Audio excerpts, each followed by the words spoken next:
to talk up there. I keep looking down here. Yeah. It's up here. It's one of those mornings. Yeah. All right, let me get to comments. So good morning.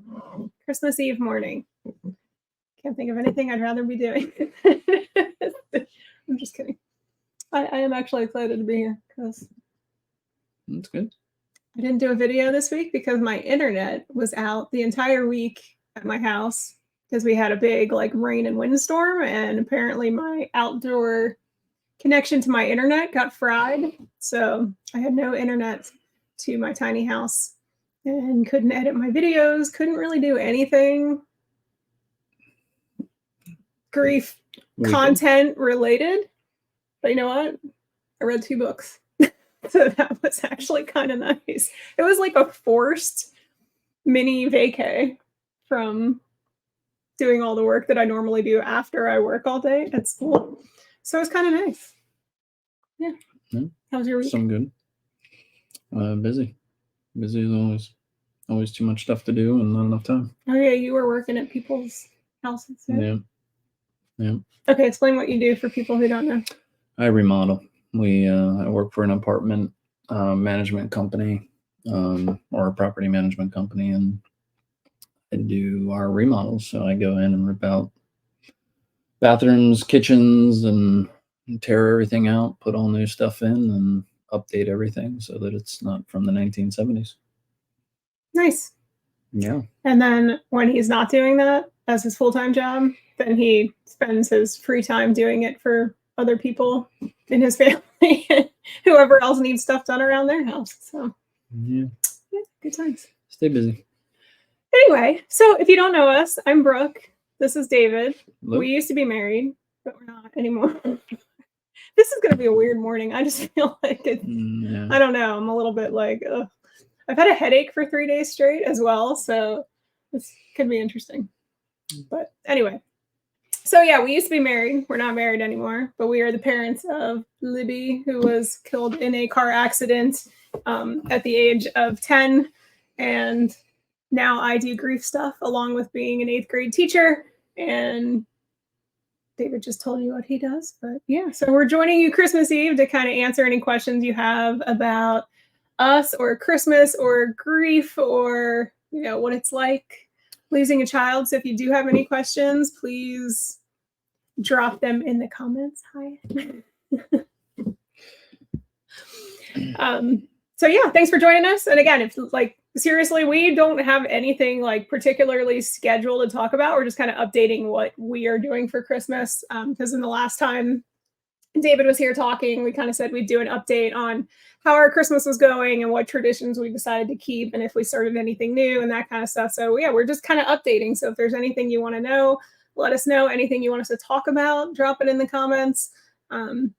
We would love this to be as interactive as possible. And there's 12 of you watching. I can see it right now. So out of all 12 of you, if anyone has any questions, that would be awesome. But in the meantime, I don't know where you want to start.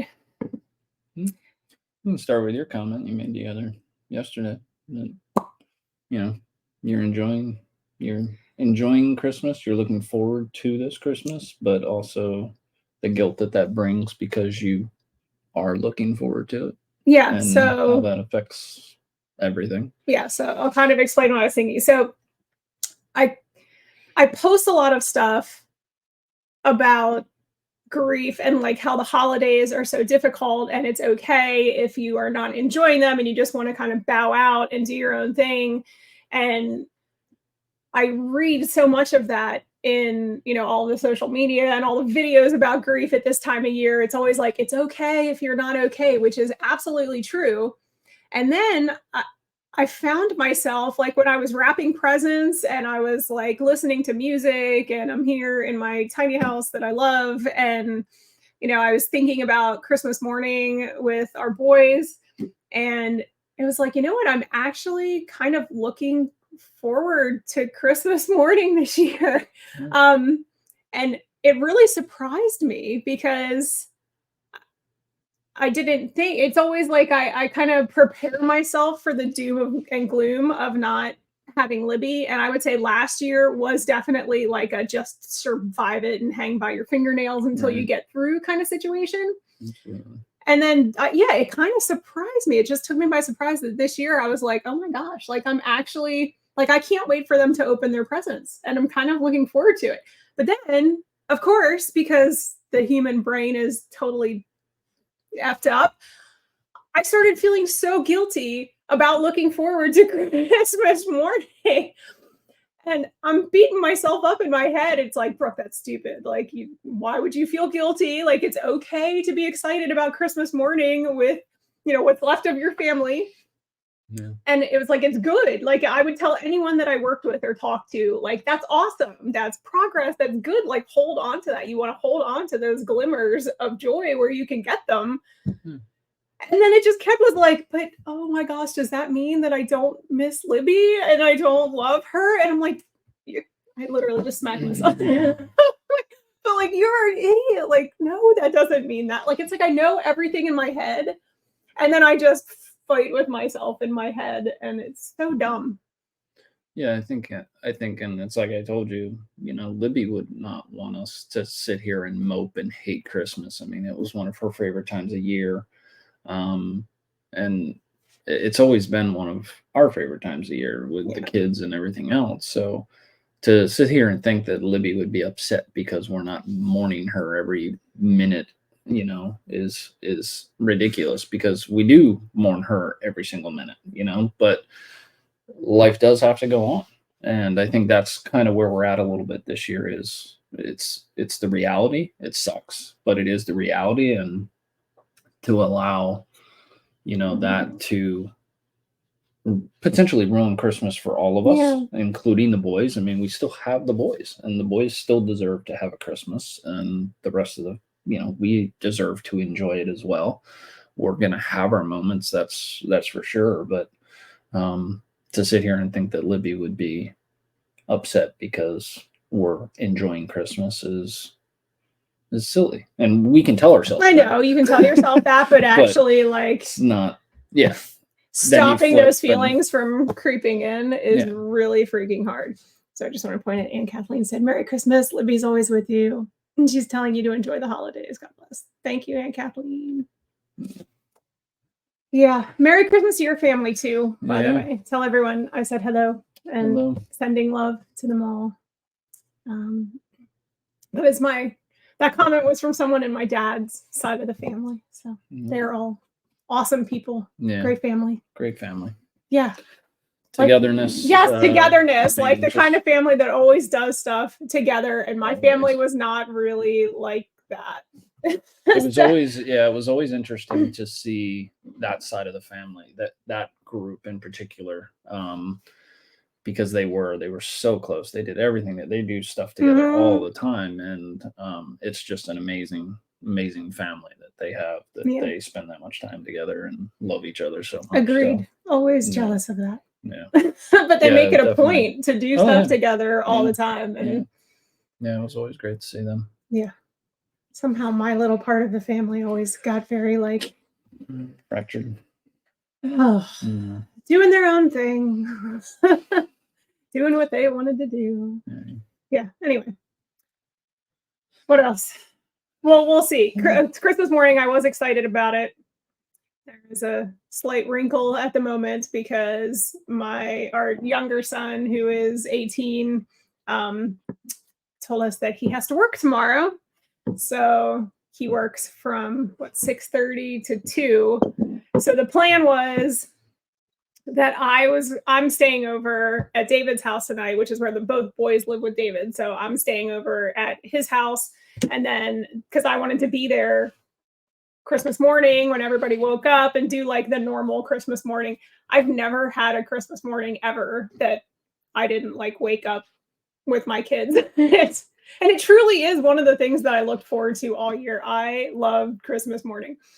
And yeah, so now I don't know what's going to happen with that. We'll see. We might end up doing his stuff later and still doing Christmas morning with Max. Or he said, I just talked to him on the phone. He said he might try to go in a little later if he can. And we'll see. It is one of those things where I'm just like taking deep breaths. Because I got that glimmer of like, I'm really looking forward to something for the first time in a really long time. And then it was just like, I gotta work. Mom. Yeah. Okay. So we roll with the punches, I guess, and do what we can. But then, yeah, so let's go back because I think the last time you were here, we were trying to decide what we were going to do with like the tree and the decorations. And I talked about this a little bit when I did the last episode of Morning Coffee, which is just me venting about everything going on in my life and how I was feeling, whatever. And I'll leave a link to that in the replay for that if you want to watch it. But so yeah, we decided to go get a tree, Yep. a real tree. Not like my fake tree. I did the fake tree, but he still wanted the real tree. And actually the boys still wanted the real tree. So do you want to, I'll let you, I don't ramble. Yeah, I think it's, I don't know. I like the real tree. I like the smell. I like going out and doing that whole, I mean, that was part of it too. Like that was always fun.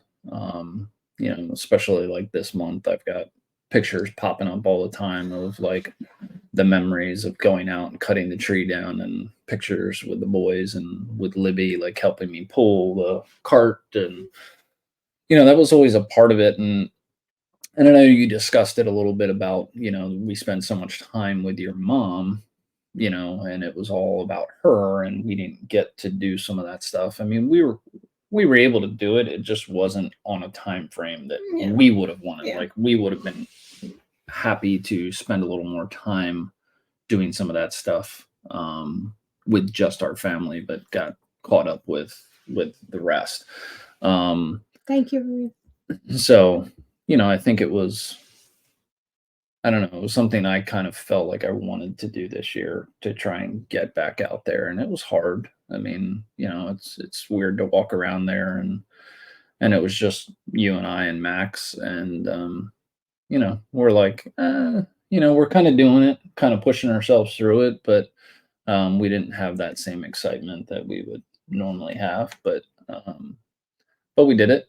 And it was still really fun. And you know what the best thing was? Didn't Max say to you then that he really enjoyed it? Yeah, we had a great day. I mean, we ended up going to look for the tree. We ended up getting something to eat and spending time. I mean, Max spent a good portion of the day with us. We went and got, I don't have any decorations because this is my first year with a house. So we had to go out and buy all the decorations for the tree. So Max went out and spent the whole day with us and did all of it with us. That was really nice spending that time with him. Yeah. Max is our oldest. He's almost 21. Yeah. So it was great to spend the day with him. And it's not the same, but we got to do that. And that's a memory that we get and we get to, kind of hold on to. And who knows how many more years we're going to have for him before he decides he wants to do his own thing or has his own family. Yeah. And, at the same time, we don't want to, we don't want to hold him back if he wants to create traditions. If he starts a family, it'd be great to be included. But well, and I feel like he's the kind of kid that would probably try to include and that's the thing. And I think it's nice too that we understand, kind of the things we went through with your mom that we would never do that to him. Yeah, kind of like when my parents got divorced and I said I wouldn't act like that. But I won't be my mom on Christmas. Live and learn from what you don't want to do. But no, I think it's important to kind of do that whole thing. It was really nice doing that and spending the day with him. And it did kind of set that tone for Christmas. I think that was probably the start of where I was like, okay, maybe this isn't going to be so bad. And we decorated the tree because we couldn't find the ornaments that we had used. Like we started out with the two of us and then I took them after we got divorced. And like, so the ornaments that we've had since the kids were tiny little, I could not find that box of ornaments anywhere. And I was so terrified that I'd accidentally like taken it to Goodwill or, thrown it out or whatever. And I'm like, oh, because I specifically wanted, like all of them are important, but I really wanted Libby's dancer ornament. Just because it reminded me so much of her. And literally every year after we got it, it was just like, it needs to go. She always put it right in front. And it didn't match anything else really. And I was always like, oh, okay, can't we put your dancer like over here? Because that's how I am. You know, you can tell from my house. I like, you know, Precisely placed acorns and oranges. yes. I've got an eye for decor, and you know, the pink dancer just wasn't. But I let her do it every year, and I ended up just kind of like chuckling about it. And I think the first year I did it, I even like that night moved it around to the side, and then she came down in the morning and right away was like, "Why'd you move my ornament?" She goes here, and she moved it back. I was like, "All right, this is where she's gonna be." But yeah, so we couldn't find it, and I'm like, "Oh my god, where is that box?" Yeah. And then he found it because you were like moving stuff around in your basement, I guess, and then he found the box of ornaments. I'm like, "Whew, okay." So since that I considered like the family tree, I came over so that we could put those decorations on his tree. And that was kind of when we had our breakdown moment. Yeah, that was fun. Yeah, it was good. That was my biggest, I said this on the last one, so sorry if you watched the last one, I'm repeating myself, but that was my biggest breakdown of this holiday season, was putting her dancer ornament on the front of the tree. Because I just missed her putting it on there. She should have been there. And I think it was a little bit of relief that I found it too. And it was just, I don't know, it was a mix of things, but that was a good sob. Yeah. Yeah, we both had our moment, and you know, I don't know.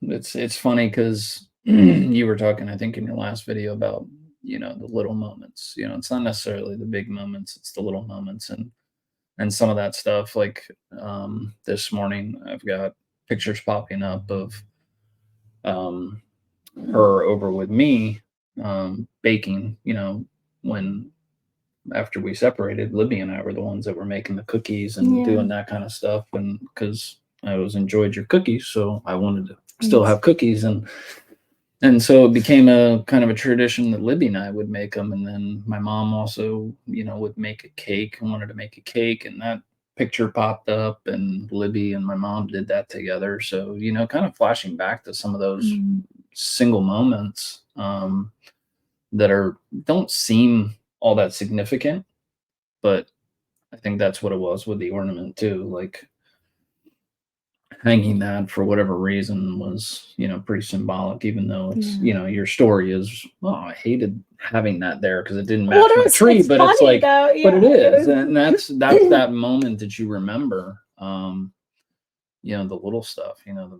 making gingerbread houses and some of those kind of traditional stuff that it's not a huge deal, but it's just something we always did. And that's some of the things that,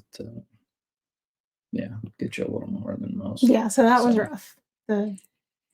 Rough and good, because I said I needed it. I needed to get that out because I'd been feeling it like crazy and it was all building up, and then it was a release. I'm gonna I'm with you. hit some of our comments here. So I can tell Libby had an amazing spirit, by the way you both talk about her. Oh my gosh, she did. And she would love that you're both doing the things she loves so much. I think so too. Yeah. But her spirit, like you can't even capture it in words. Like anyone on here, if you knew her, like you can chime in. She just was literally one of a kind. I mean, she made everything so much better and just made everything so much fun. All those little things that we did were amazing because she made them amazing. Right. She was just so happy and full of laughter and just loved the hell out of doing all of those little things. And yeah, she just made it worthwhile. Yeah, so I am happy to continue that stuff kind of in her honor. Alyssa, hi Alyssa. Merry Christmas. Merry Christmas Eve. So glad you're enjoying some special moments like getting a tree together. Team Real Tree. So Alyssa, I'm going to tell you this story. And this is part of the reason this is one of the bad memories that I have. This caused me guilt like crazy. Christmas before Libby died. Like we always got a real tree. And for the longest time, I was always like, we have to get a real tree. And I was just like my mom because I was raised with it has to be a blue spruce tree.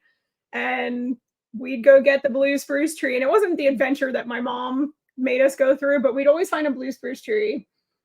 And it was always real. And it was just a thing. And then the year before Libby died, I was so exhausted and I was just not, it was not a good time. Like, I was depressed, honestly. Like, it was just a time of my life that was not that great. I was struggling with my second marriage and was exhausted. And, you know, all three kids were at home and were younger. And I was just the tired mom that was like running ragged, trying to get everyone where they needed to be and do all the things I needed to do, and then still be responsible for making dinner every night and keeping everything clean and blah, blah, blah. And, and I was just not feeling Christmassy at all. And I'm like, you know what? I'm getting a friggin' fake tree for the first time. Like, I'm going to buy a fake tree for the living room. And I bought a fake tree. And the kids were like, what? Like, they were so disappointed. And after it was decorated, they tried to be nice and say, like, well, it still looks nice. Like, Libby tried to make the best of it, but it was very much like, what? Mom got a fake tree? Like, what is happening? I was surprised. Yeah, I know. It was enough that they went and told, I mean, you know, they went and told him that Mom got a fake tree. It was like a big, yeah, Mom is finally given up. And that's kind of how it felt. It was just, I was like, I cannot even, and at that point, my mom was sick and I was doing so much stuff for her. I was just exhausted. That was it. I was depressed and I was exhausted and I gave up and I got a fake tree. And that was the last tree that we had before Libby died. And that thought has haunted me every Christmas. It pops back up like when she died, I kept saying to myself over and over, like, why'd you get a fig tree? Why'd you get a fig tree? Like, that was her last Christmas tree, was a fig tree. And I felt so bad. It, like, the guilt that you feel over stupid little things like that. Well, she had a real tree with me. Can eat you alive. But yes, she did get a real tree with you. And she had all those other years of real trees. And we still had an awesome Christmas because, I mean, I got her Hamilton tickets, so can't really beat that. You couldn't really beat that in her eyes. And we never got there because she died before we got to go see Hamilton, which really sucks. But it was still a good Christmas. So I have to tell myself, like, obviously she knew she was loved and a fake tree isn't going to make that difference. But yes, Alyssa, team real tree. I caved. All the way. Yeah. I can't fit a real tree in my tiny house. So I'm team fake ultra skinny tree back there. But if I had a bigger house, I would go back to the real tree just in Libby's honor. Electric Gummy, I know who you are, but I'm not going to say it. Hi, Merry Christmas to you, and I hope that you are doing well.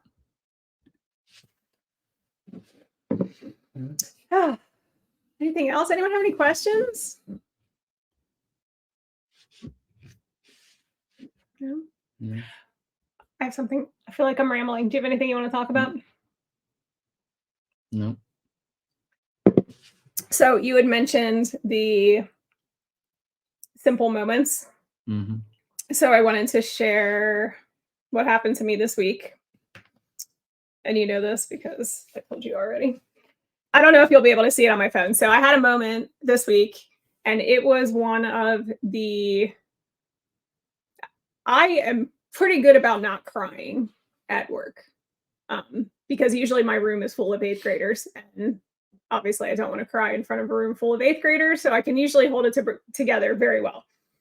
I had a day this week where I was one of the first people at work, and it was like still dark outside and the building was pretty much empty. And I went down to the office, and in my mailbox was a National Geographic Kids magazine.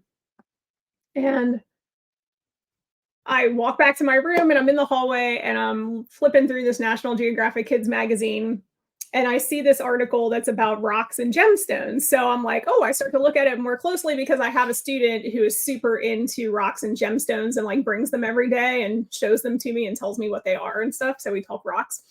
And I start looking more closely, and the rocks and gemstones that they're talking about are the birthstones. So it's like, oh, flip to these explanations and see what the meaning of your birthstone is. So I flip to mine and I read my description for my birthstone, and I'm like, oh, that's actually pretty accurate. And I'm like, let me check the kids. So of course I go to Libby's birthstone, and I'm gonna see. I don't know if I can. Oh, the ring light's gonna mess it up. So hers is June. It's the pearl. And it says, the pearl represents innocence. To you, nothing's better than being a kid and having fun. You aren't in any hurry to grow up. And I read that in the hallway, walking back to my classroom. And I literally had to stop. Like, I stopped in the middle of the hallway. My eyes, like, immediately filled up with tears. And I don't even know how to explain it. If you are grieving, I'm sure you understand when you get that just like heaviness in your heart. It's like someone like punches you in the chest or is like squeezing your heart. And I got that feeling and I just started crying in the hallway. So I'm like walking back to my classroom really fast because I've like got tears running down my cheeks. And then I just sat at my desk and cried because it was such a stupid little thing, but like, she's never gonna get to grow up. Like, you know, and she wasn't in a hurry to grow up either. Like if you actually one of her fears, like, was becoming an adult, and she talked about not wanting to grow up. And we always found that we discussed it a lot after she died, that she would comment on that quite a bit. I don't want to get big. I don't want to like. She got to double digits and she's like, most kids I feel like are like, I can't wait to be a teenager. And she was like, I don't want to be a teenager. Like, I like being a kid. I like having fun. Like she didn't. And it was eerie to us after she died. Especially afterwards. We talked about it a lot, about just some of the things she said. And it was almost like, did she know something? Yeah. Like somehow it just felt like, I don't know, you see all kind, you know, we've discussed that before too, and whether you see signs or don't see signs or whatever else, but it was very eerie. It was weirdly prophetic, the way that she talked about not wanting to get older. Yeah. And had dreams before she died. Yeah. About losing us. It was very weird, and I'm not that kind of person. Like I don't believe in that stuff, but I can look at it and be like, God, that's kind of weird. Yeah, it was a little bit eerie. So seeing that thing that her birthstone meant she's not in a hurry to grow up was just like, ugh. And it just got me, and it just got us like. I ended up calling him because I was like crying at my desk and telling him what happened, which I'm really sorry because then I made you cry. Which I wasn't trying to do. I was just like, he's my vent person. So I normally like, if something like that happens, we kind of call each other and it's like, yeah, so this just happened, or like bad Libby day. Can I vent for a second? And it's just good to get it out and have somebody that understands. And I'm grateful thank you for being that person. I'm glad that we have that because a lot of people I feel like probably don't. And yeah, I think it's weird because we're divorced and people look at us and they're like, it's surprisingly not weird. We've known each other since 9th grade. We were friends since 9th grade and started dating before. Well, we dated in 9th grade, but then got together again before our senior year. And then we're together for 23 years. 23 years. Before we got divorced. So yeah, we kind of know each other better than I and it's just nice to have that person that just gets you. So yeah, I forget where I was going with that, but the little things. The little things even so, I will probably get through Christmas. I might cry, I might not, but it's kind of like people build up those big days so much in their mind, and then it's like, oh, okay, I survived. Like it wasn't as bad as I thought it was going to be. I feel like is what happens to a lot of people. It's what I hear a lot. I think we did that a lot last year. Yeah. Last year we were really like we thought these holidays, all the firsts were going to be super horrific. I think her birthday was probably the worst. Partly because I think that was so close, to her death, but at the same time, everything was still really raw. But when we got to like Thanksgiving and Christmas, I think we built that up to be like this massive, oh my gosh, this is going to be terrible. Yeah. Whether that helped us or hurt us, I don't know, but it just didn't seem as bad. And this year I definitely have felt it a lot more. The build up the last 2 months for me have just not been good. If you're grieving, do you find that, I'm curious if other people find that, do you find that like the surprise attacks, I call them grief tsunamis, like the grief tsunamis when you're in the grocery store and you see something that reminds you of the person you lost, or you have that moment reading the about the birthstone and it hits you or whatever. Like, are those moments worse for you than the big days? I'm just curious about it, because I would definitely say they are for me. I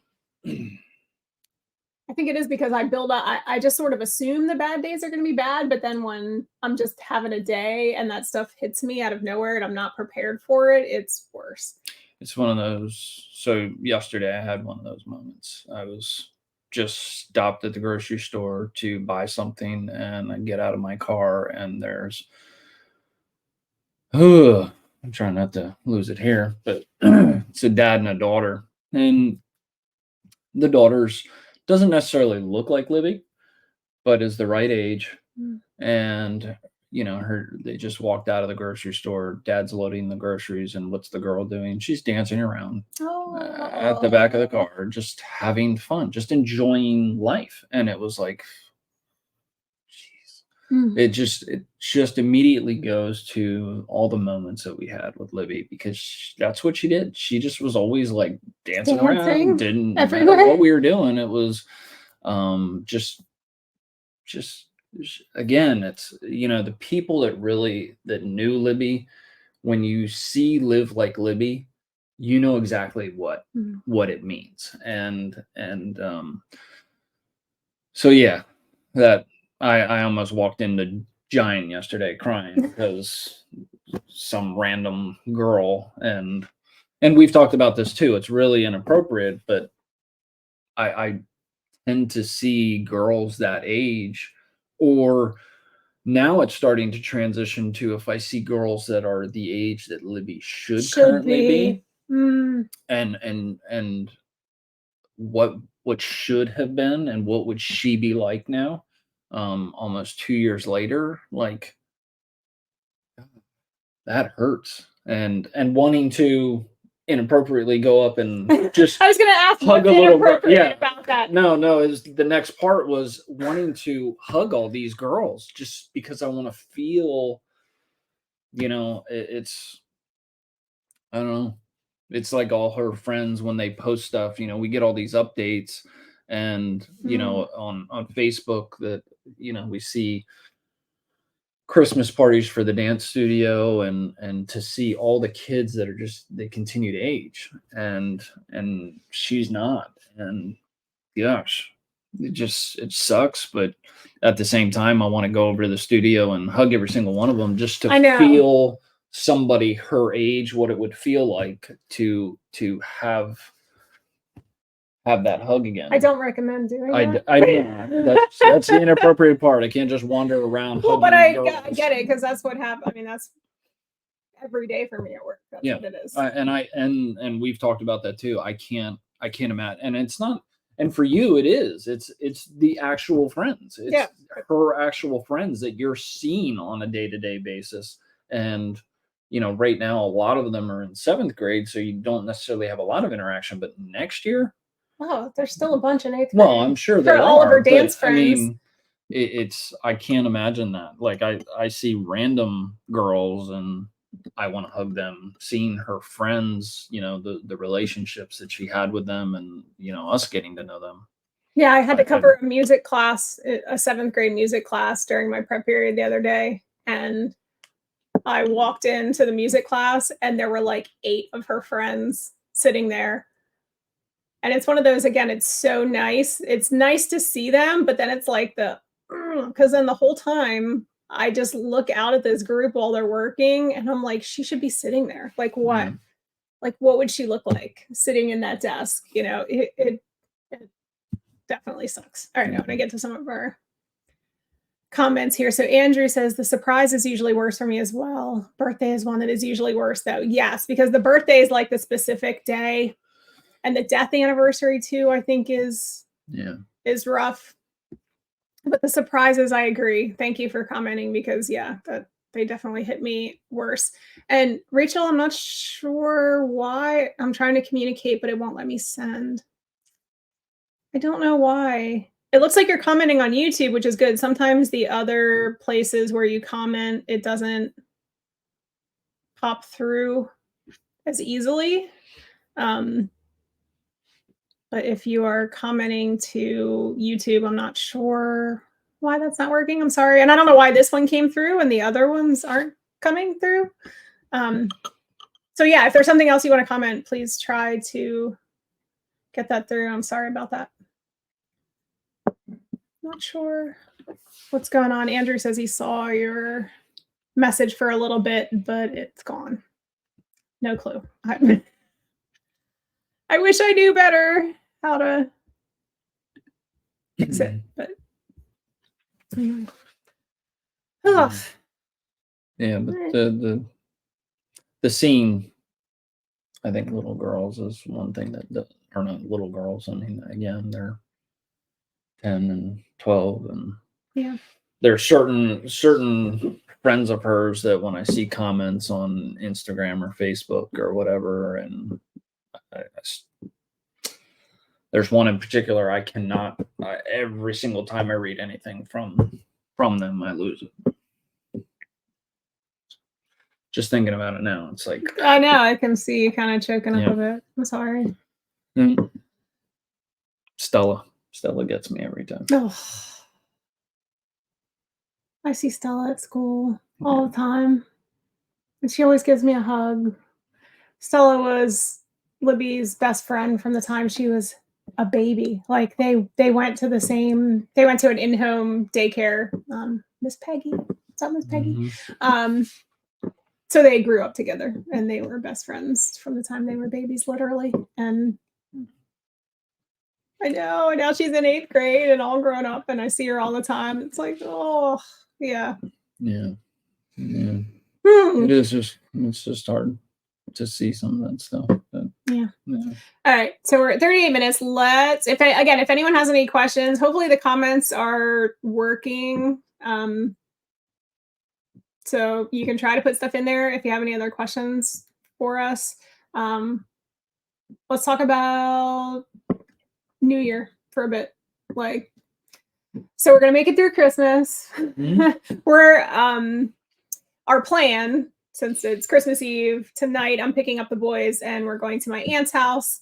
My aunt's doing like a little drop-in, and then we're going to go back to David's house. Like I said, I'm going to stay over there. I'm not sure what's happening with my son Grayson with work. So we'll either do the Christmas morning thing or we'll do Christmas morning with Max, and then Grayson will open his stuff later. But then we are going to have like a Christmas dinner just together as a family. And that's pretty much it. Just hanging out. It should be pretty chill. Because David's mom has COVID. So their thing is Christmas canceled. Your mom ruined your Christmas. So, yeah. Oh, okay. Andrew has a question. Okay, so I'm planning on talking to my aunt today, who's also lost a baby, about my daughter who also died, and I'm wondering how y'all would respond. Would that be an okay idea? I would say yes. First of all, I'm sorry for your loss and your aunt's loss. But as I mean, I think, as someone who's grieving, I always tell people, like, please don't be afraid to talk to people about their grief. Everyone's like, ooh, should I bring it up? Should I say anything?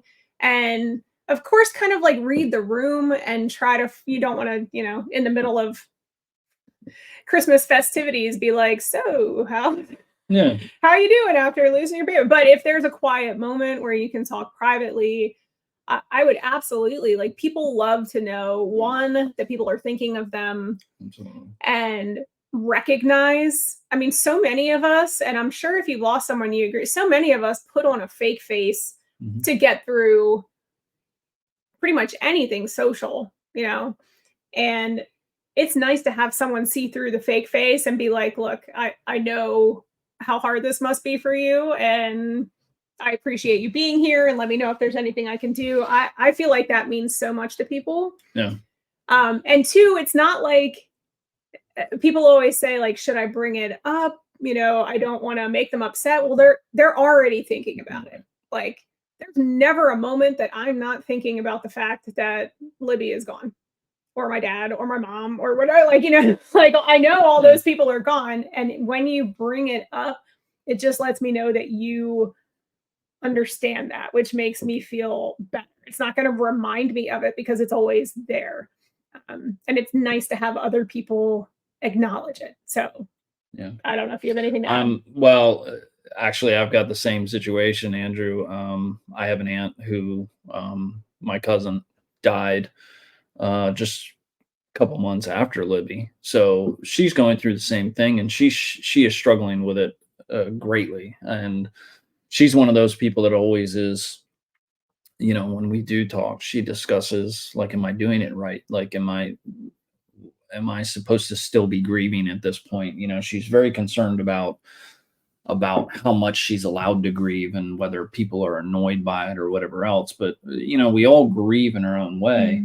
I think it's somewhat important to maybe, I don't know how well you know your aunt, how often you talk to her, but knowing whether or not she's able to discuss some of that stuff, if she's comfortable. Some people aren't comfortable discussing it, so kind of knowing what your aunt is like will certainly help you decide when the right moment is to have that conversation. Even if it's my aunt and I can have, when we do talk, we have long conversations about stuff, but it might just be letting her know, hey, I'm thinking about you, and it's a short, just I'm thinking about you, that kind of thing. But if they're open to having a much deeper, longer discussion about it and how they're really feeling and how you're both feeling, absolutely. I think it's Brooke and I talk all the time. We, when we're struggling, we're the people we talk to because we've been through that. So you and your aunt both going through losing a child, it's a bond that not everybody gets. I mean, You and don't I'm want not to have saying, with someone, but I'm not saying grief of losing a parent or anything else is any different, because I've said it before on our conversations. Your grief is really dependent on the relationship that you had with the person that you lost.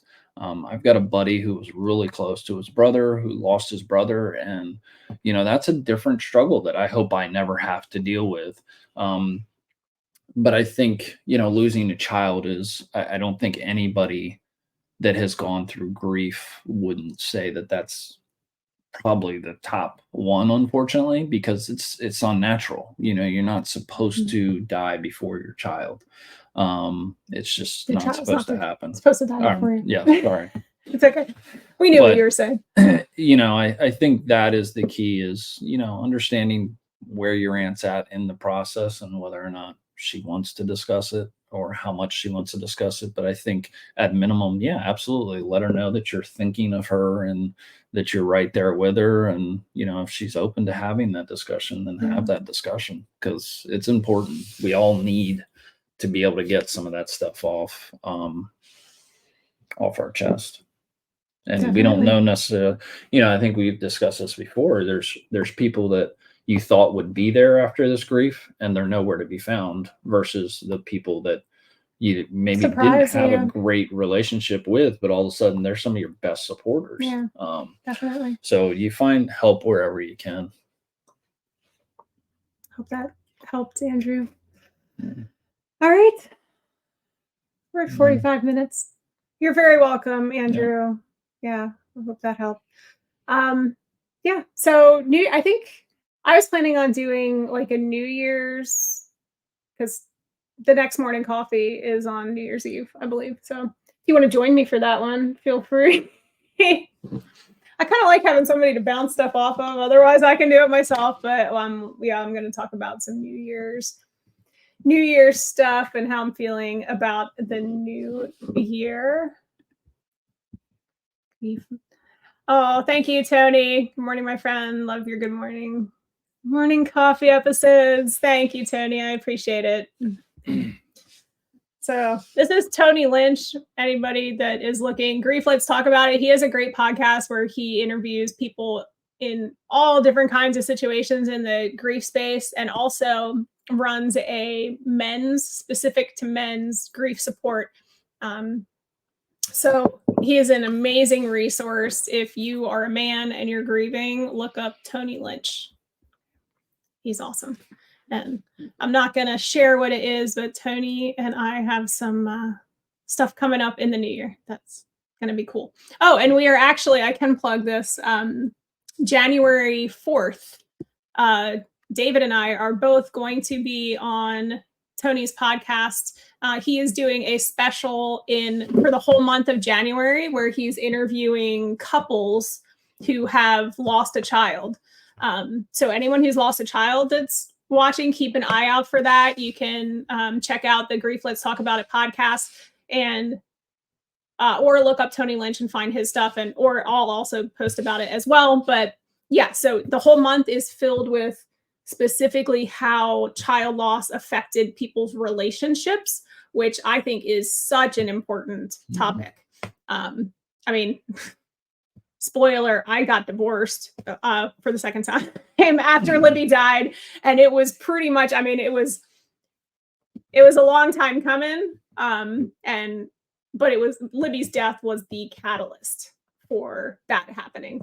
And it weirdly brought us closer again, because, we were divorced. And then after she died, we were the ones that reconnected. I mean, not that we weren't ever like, right. We had a good co-parenting, cordial relationship, but then Libby's death, I would say, I don't know how to word that, but because we both understood, because it was our daughter, we understood what the other person was going through. So, and again, we were always, like she said, we were always close. We always had a good co-parenting relationship, so it wasn't a huge shock, but it was nice to be able to have that friend back. We had that friendship basis that we were able to go back to, which was nice. Tony, you are welcome anytime. You do amazing stuff in the grief world, so thank you. And Carol, Merry Christmas to you too. And there's another give one. Ashley a gigantic hug, because He's the other one. I can't read too often. It's Carol's daughter. For anyone watching, Carol's daughter was one of Libby's best friends, like very best friends. And love Ashley to death, and the Walsh family, and they were huge supports to us. So thank you. Yeah. Tony says it does my heart good to see you both having such an amazing relationship. Thank you. It's been, I mean, I wish this for everyone. Obviously, my second relationship crashed and but which we can talk about on your podcast, because it definitely, was affected by Libby's death. But yeah, it's good to have somebody that understands what you're going through. Yeah. All right, we're getting pretty long. So if you do want to join me on New Year's Eve, feel free. Otherwise, it will be me. So if you guys have any questions for either me or for David, we are going to be back next Sunday, same time, 11 a.m. To do another good morning coffee, protein coffee. We forgot to mention this again. Protein coffee, as always, and hot chocolate with a lot of marshmallows. Delicious. At least it's not tea. I forgot it. No dirt water did it. That's good. All right. So we'll Thank punch you you so there. much, everyone, for joining us. Again, Morning Coffee is on pretty much every Sunday at 11 a.m. In the new year, I have awesome people lined up for Sundays in, again, all different kinds. You're awesome too. Okay, You're I'm awesome just too. Making sure. You know, people like it when we like, I should just make you my co-host for this because people like us bouncing off each other. So you're welcome here anytime you like. However, I'll try the and be month of awesome. January is completely booked with other awesome people as well, which I am excited about. So yeah. All right. Again, always, if you have comments, leave them here. If you're watching the replay, you can leave the comments down below. If you have any questions, if you have any topics you want us to talk about, anything like that, we are always open to suggestions. And yeah. All right. We will see you guys later. Thank you for watching. Merry Christmas, everyone. Merry Christmas. If you're grieving, hang in there. Try to find, I just tell people, try to find glimmers. Try to find those tiny little moments. Because I hate saying to people like gratitude is super important, but if you're in the dark depths of grief, you kind of want to punch people when they say like, be grateful for what you have. It's like, I want my daughter back. But try to find the glimmers where you can. Like, I'm hoping tomorrow morning will be a glimmer. Maybe, depending on our middle school. We'll see how that goes. We'll update you on Christmas Eve. But sending everyone love. Happy holidays. Happy holidays, everyone. Bye.